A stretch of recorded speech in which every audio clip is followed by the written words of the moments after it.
मैं आया नहीं ओ बुलाया गया हो कि मेहमान बना कर सताया गया हो मैं रोया नहीं हो रुलाया गया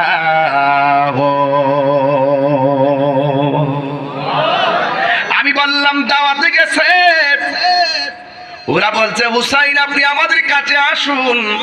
আমরা আপনার কাছে বায়াতে রাসূল গ্রহণ করব দাওয়াত কইরা নিছে কেন আপনি যদি না আসেন আপনার হাতে হাত রাখা না যদি হাতে না রাখা যদি আমরা মারা যাই তাহলে আপনাদের বিরুদ্ধে হাসরের ময়দানে কঠিন বিচার হবে হাসরের ময়দানে নালিশ করব এমন ভাবে চিঠির ভাষায় এত চমৎকার বইলা বইলা ইমাম হুসাইন রে নিয়ে গেছে কুফার নগরীতে ওই নেওয়ার পরে তারা কি করছে শহর বানো ডাক দিয়ে কয় স্বামী গো ওরা দি দাওয়াত করছে আমরা রে আমাদের কাছে বায়াত হবে আমরা তো দেখতেছি ওদের হাতের মধ্যে শুধুমাত্র তলোয়ার আর তারা বাহন হলো ঘোড়া বল্লম লয়ে আসতেছে ওরা তো আমাদেরকে ফুলের মালা দিয়া বরণ করার কথা ওরা দিকে আমরা রে মারার জন্য আসতেছি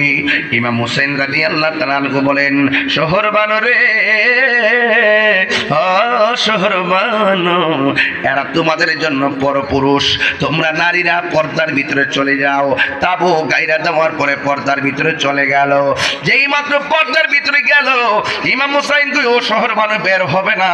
তোমার উপরে নামাজ যেমন ফরজ পর্দাও